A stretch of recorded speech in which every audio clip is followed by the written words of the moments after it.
పెళ్ళైనా పండగైనా వేడుక ఏదైనా పట్టుచీరల ప్రత్యేక వేదిక వారాహి సిల్క్స్. ఖమేనీ విమానంపై ఇజ్రాయెల్ దాడి చేసినట్లు తెలుస్తోంది. మాజీ సుప్రీం లీడర్ ఖమేనీ వాడిన ప్రత్యేక ఎయిర్ క్రాఫ్ట్ ధ్వంసమైంది. ఇజ్రాయెల్ ఎయిర్ ఫోర్స్ మెరుపు దాడి చేసింది. టెహ్రాన్లోని మెహర్బాద్ ఎయిర్పోర్ట్లోనే టార్గెట్ ఫినిష్ చేసింది. ఇక ఎంతో ఇష్టపడి తాను కొన్నటువంటి విమానాన్ని ఇప్పుడు ఇజ్రాయెల్ ధ్వంసం చేసింది. సకల సదుపాయాలతో ఖమేనీ ఈ విమానాన్ని తయారు చేసుకున్నాడు. ఇక ఈ విమానం మీద దాడి చేసినట్లుగా కూడా ఇజ్రాయెల్ ఎయిర్ ఫోర్స్ ప్రకటించింది. ఖమేనీకి చెందినటువంటి ఆనవాళ్లను కూడా చెరిపేస్తుంది ఇజ్రాయెల్. ఇప్పుడు ఆ న్యూస్ను మనం చూస్తూ ఉన్నాం. ఇరాన్ వ్యాప్తంగా మరో 200 లక్ష్యాల మీద ఇప్పుడు టార్గెట్గా పెట్టుకుంది. ఇక ఇజ్రాయెల్కు అమెరికా దళాలు తోడయ్యాయి. మిసైళ్ల వర్షం కురుస్తుంది. ఇరాన్ చమురు క్షేత్రాలపై తీవ్ర ప్రభావం చూపిస్తోంది. ప్రతీకార దాడులతో ఇరాన్ ఎదురు దాడి చేస్తూ ఉంది. ఇక ఈ రకంగా కూడా ఇజ్రాయెల్ ఇరాన్ల మధ్య మిసైళ్ల వర్షమే కురుస్తుంది.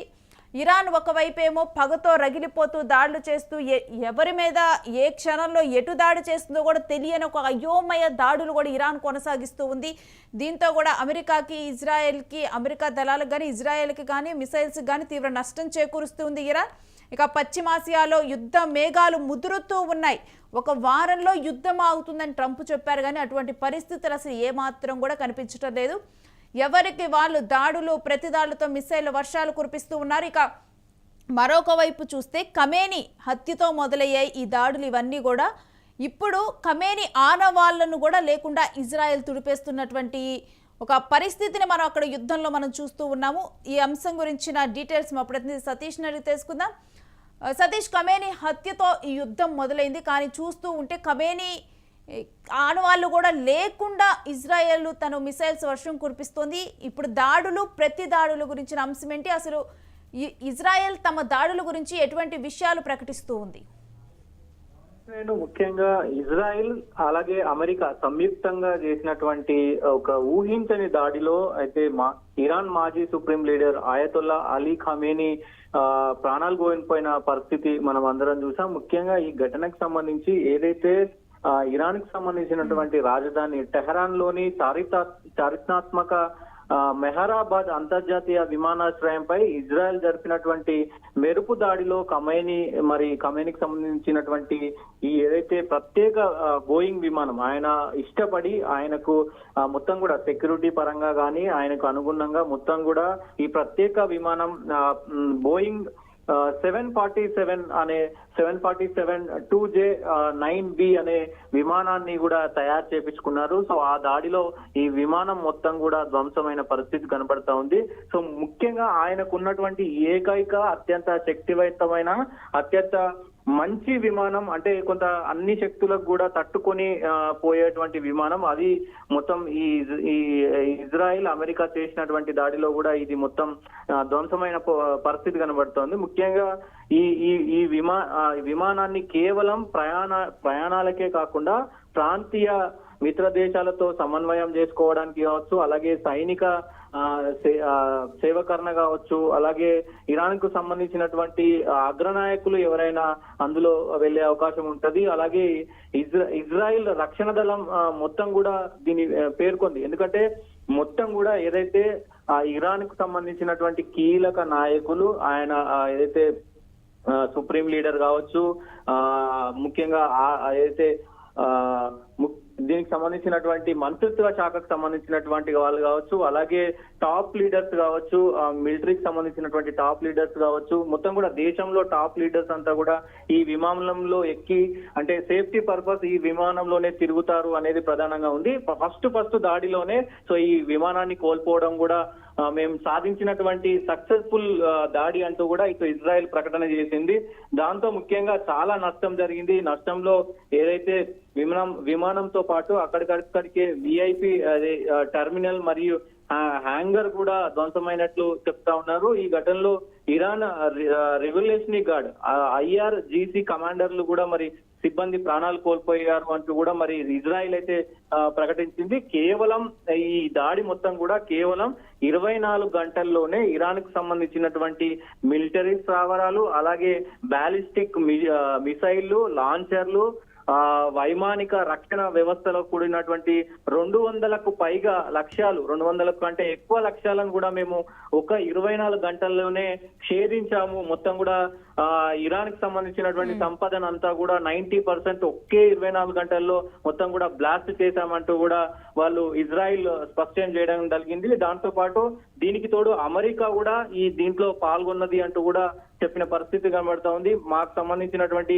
ముఖ్యంగా చబహార్ సమీపంలోని సైనిక కేంద్రాలపై అమెరికా ఫైటర్ జెట్లు దాడులు నిర్వహించాయి. సో అందుకే మేము ఈ పెద్ద ఎత్తున మరి ఖమేనీని ప్రాణాలు తీయడంలో ముఖ్యంగా ఈ అమెరికా కూడా మాకు సహకరించింది అంటూ కూడా వాళ్ళు చెప్తా ఉన్నారు. మేము అప్పటికే 90% కూడా మేము విజయం సాధించాము ఖమేనీ మరణం తర్వాత అంటూ కూడా వాళ్ళు చెప్తా ఉన్నారు. ఇప్పటికే మరి ఒకవైపు ఈ మరణం తర్వాత ఖమేనీ రెండవ కొడుకు ముస్తఫా ఖమేనీ మరి ఎన్నికైనారు. తర్వాత ఇరాన్ కు సంబంధించినటువంటి వాళ్ళు కూడా ఎక్కడ కూడా ఖమేనీ మరణించినా గానీ ఎక్కడ కూడా ఇజ్రాయెల్ కు గానీ అమెరికాకు గానీ లొంగని పరిస్థితి కనబడతా ఉంది. ఎదురు దాడులు చేస్తా ఉన్నారు. ముఖ్యంగా ఇటు ఖమేనీ మరణం తర్వాత ఇటు అమెరికా అయినా ఇజ్రాయెల్ అయినా ముఖ్యంగా మా పైన దాడి చేస్తారు, ఇజ్రాయెల్ పైన దాడి చేస్తారు, లేదంటే అమెరికా స్థావరాల పైన దాడి చేస్తారు అని ఊహించారు. కానీ ముఖ్యంగా వాళ్ళు గల్ఫ్ దేశాలపైన, ప్రతి ఒక్క గల్ఫ్ దేశాలపైన కూడా దాడి చేశారు. ఇప్పటికే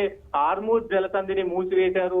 ఏ ఒక్క నౌకను కూడా అంటే ఈ ఇజ్రాయెల్ కి సంబంధించి అలాగే అమెరికాకు సంబంధించి అలాగే గల్ఫ్ దేశాలకు సంబంధించినటువంటి ఏ ఒక్క నౌకను కూడా ఆయిల్ కి సంబంధించినటువంటి నౌక కావచ్చు, ఇంకా వేరే ఇతరత్ర నౌకలు కావచ్చు, ఏ నౌకలను కూడా అటు పంపించని పరిస్థితి కనబడతా ఉంది. దీంతో ఇప్పటి వరకు కూడా గ్యాస్ కొరత కావచ్చు, ఇంధనం కొరత కావచ్చు, దాదాపు 20 నుంచి 30% కూడా మొత్తం ప్రపంచ వ్యాప్తంగా ఏర్పడిన పరిస్థితి కనబడతా ఉంది. ఇప్పటికే చమురు బ్యాలెట్ అంటే ప్రపంచ వ్యాప్తంగా బ్యాలెట్ 100 మార్కును దాటింది. భవిష్యత్తులో ఇది 200కు చేరొచ్చని మరి ఇప్పుడు ఇరాన్ కూడా హెచ్చరిస్తుంది. అన్ని దేశాలను, గల్ఫ్ దేశాలను, మిగతా దేశాలను కూడా హెచ్చరించే పరిస్థితులు కనబడుతున్నాయి. ఒకవైపు ఈ మొత్తం యుద్ధం కనుక చూస్తే ఈ మొత్తం యుద్ధంలో ట్రంప్ చేసినటువంటి ఈ మొత్తం యుద్ధానికి సంబంధించి కూడా ఒకవైపు మొన్నదాకా ట్రంప్ మేము ఈ దాడులు చేస్తాం, ఇది చేస్తాం, ఇరాన్ పైన మేము విజయం సాధించాము అని చెప్పుకున్నటువంటి ట్రంప్ ఈ రోజు చేసినటువంటి వ్యాఖ్యలు కొంత దుమారాన్ని లేపుతున్నాయని చెప్పుకోవచ్చు. ముఖ్యంగా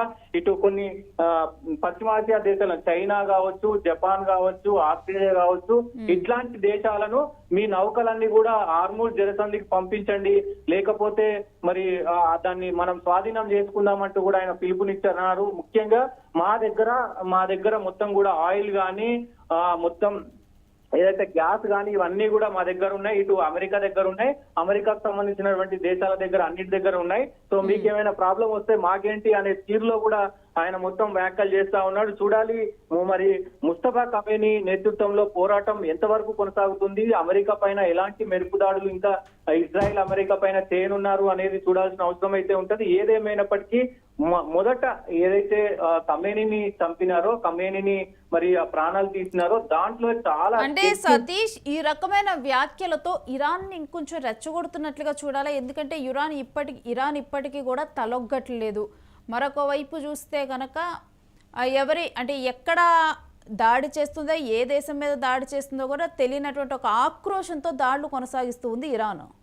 డెఫినెట్ గా ఒకవైపు ఇరాన్ ఎక్కడ కూడా వ్యాఖ్యలు చేయట్లేదు. ఇప్పుడు ముస్తఫా ఖమేనీ ఎన్నికైన తర్వాత కూడా ఎక్కడ కూడా ఏ దేశం పైన వాళ్ళు కామెంట్ చేయట్లేదు. కానీ ఏదైతే అమెరికా ఇజ్రాయెల్ చేస్తున్నటువంటి ప్రతి ఒక్క కామెంట్ ను వాళ్ళు చూస్తున్నారు. దానికి ప్రతిదాడిగా సమాధానం కాకుండా ఓన్లీ మిసైళ్లతోనే, డ్రోన్లతోనే సమాధానం చెప్తున్నారు. ఇప్పటికే మొత్తం కూడా ఊహించని రీతిలో కూడా మరి ట్రంప్ చెప్తున్నాడు. ట్రంప్ ముఖ్యంగా ఇరాన్ మా దగ్గరకు వచ్చింది, కొన్ని నిబంధనలు పెట్టి మేము యుద్ధం ఆపేస్తామని చెప్తా ఉన్నారు, కానీ మేము ఒప్పుకోవట్లేదు అంటూ మరి చెప్తున్నప్పటికీ కూడా ఊహించని రీతిలో గల్ఫ్ దేశాలపై దాడి చేయడం కావచ్చు. ఈ రోజు దుబాయ్ ఎయిర్పోర్ట్ ను మొత్తం కూడా దుబాయ్ ఎయిర్పోర్ట్ లో పెద్ద ఎత్తున మొత్తం కూడా దాడులు చేసింది, క్షిపణులు దాడి చేసింది. దాంతో కూడా దుబాయ్ నగరం మొత్తం అల్లకల్లోలమైన పరిస్థితి కనబడుతోంది.